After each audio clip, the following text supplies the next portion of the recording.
Hello everyone, this is the problem of the day today. We are given two categories of theme park attractions, land rides and water rides. So for the land rides, we are given two arrays, land start time that tells me the earliest time the ith land ride can be boarded and the entire duration taken for the ith activity to be completed.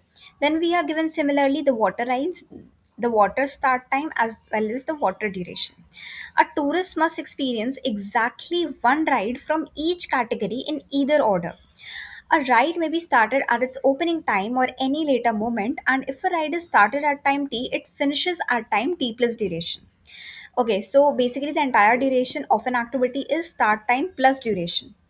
Immediately after finishing one ride, the tourist may board the other if it is already open or wait until it opens.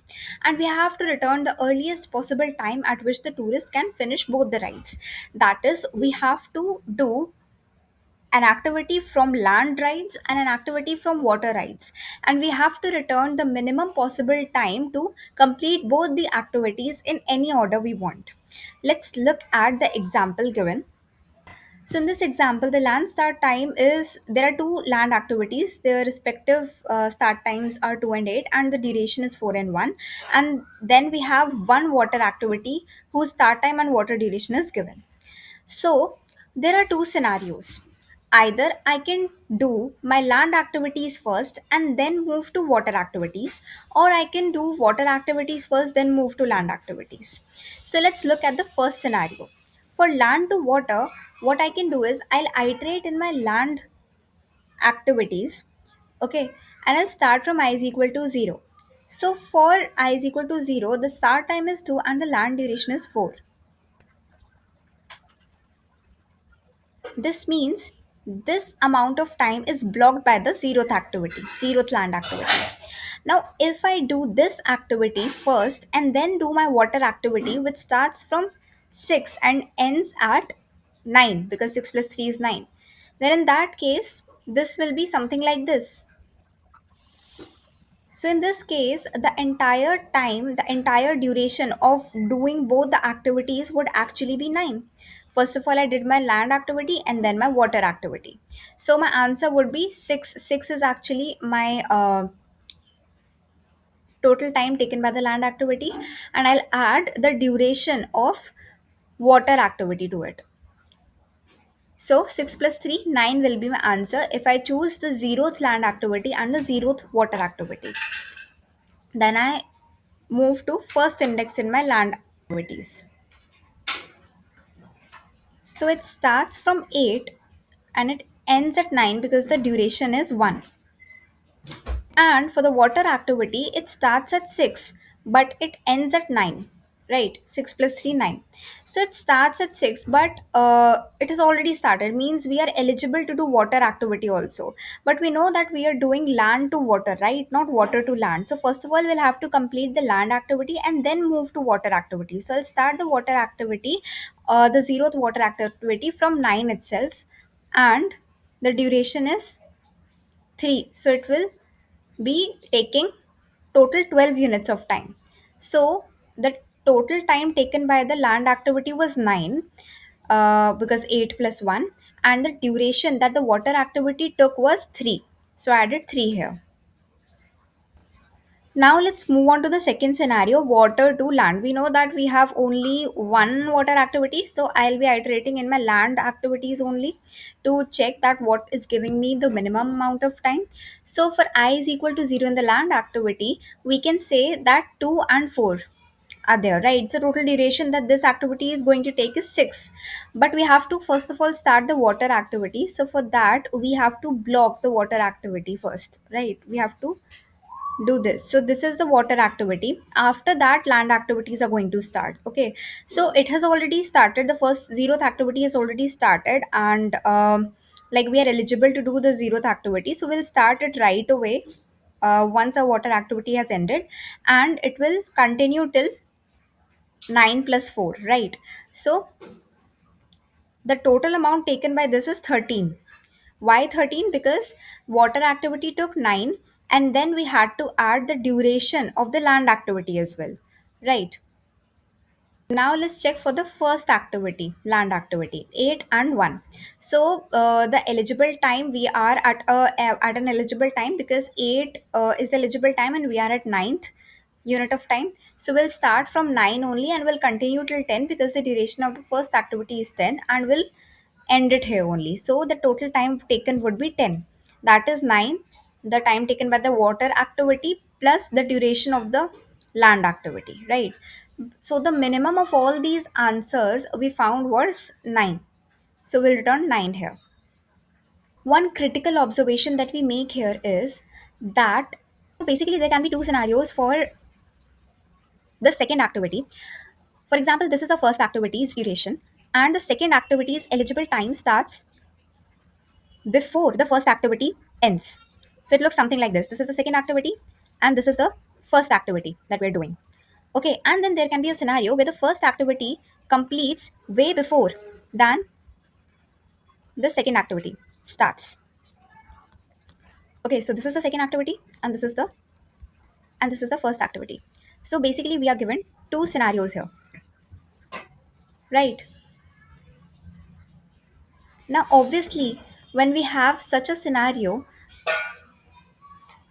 the actual time taken would be first we'll do first activity and then we'll do second activity. We can't do both of them parallelly. So we'll be doing something like this.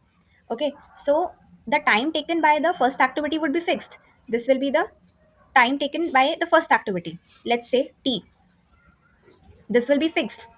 The time to do the second activity would actually be the duration of that second activity, D. In this scenario, we can say that the total time taken will be the time taken by the first activity plus the duration of the second activity. But in this scenario, what's going to be here is we completed first activity and then we completed second activity, right? So the time taken here would actually be the total time taken by the second activity, which will actually be the start time of the second activity, the start time of the second activity plus the duration of the second activity, plus the duration of the second activity. So, based on whether my starting time of the second activity is before or after the first activity, we are calculating the total time. Now, the approach for this problem would be, first of all, we'll assume that we are doing land activities first, and for first activities, we'll simply calculate the minimum total time taken out of all the activities. What is the minimum total time taken by the land activities to complete? And then after that, we'll look for the water activities. We'll iterate in a water activity array and check for the minimum time for both these scenarios, the minimum time incurred for both the scenarios. Likewise, we'll do for water activities. Let's look at the implementation. So I have two scenarios. First is that I do land activities first and then the water activities, and water activities first, then the land activities. For the first scenario, I'll have to like fixate on the minimum total time required for the land activities, and then I'll iterate in the water activities array and check for the minimum time taken for each water activity. I'll iterate and then calculate the total minimum time taken for both the activities completion. And the second scenario involves similar thing, but for water activity, I'll first of all calculate the total minimum time and then calculate for the land activities. So I'll just simply create one function which will be total time, which which will tell me the minimum total time taken for both the activities completion if I do first activity and then the second activity. So I'll require the land start time, similarly the land duration, the water start time, and the water duration. So first of all, I'll initialize the length of the water activities and calculate the minimum total time taken for the first activity. So minimum first act time.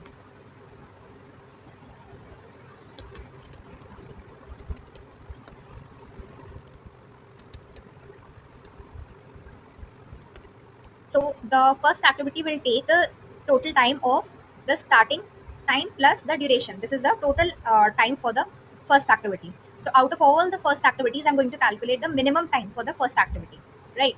And after I'm done with the first activity, I'll move to the second activity and check that which second activity is giving me the total minimum time. So I initialize the second activity's length and my answer. So I iterate within my second activity array. So I knew that there were two scenarios. The first scenario was if the starting time of the second activity was less than the total duration of the first activity.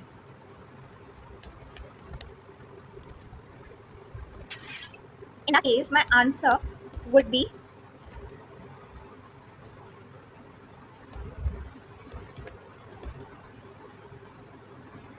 the total time for the first activity plus the duration of the second activity. Else, the second scenario was if the starting time of the second activity is much later than the total duration of the first activity. So in that case, my answer will simply be the total time taken by the second activity.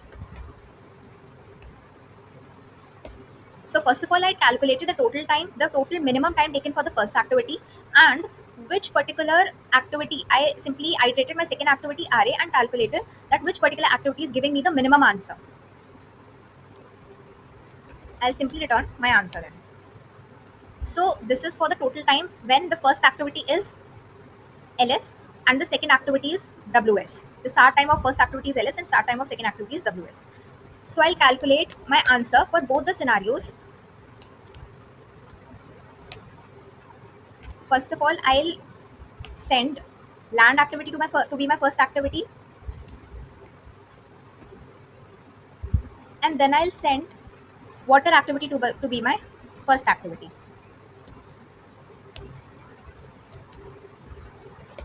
Then I'll simply say that my answer would be minimum of answer 1 comma answer 2, and I'll simply return that answer. Let's check. Okay, undeclared, yeah. Oh, by mistake I sent.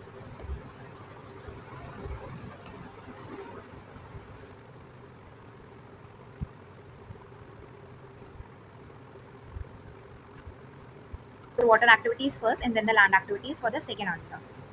Now let's run. Yeah, it's getting accepted. Let's submit. Yeah. So the time complexity will be big O of n plus m. First of all, I'm iterating the first array and then the second array. So big O of n plus m, right?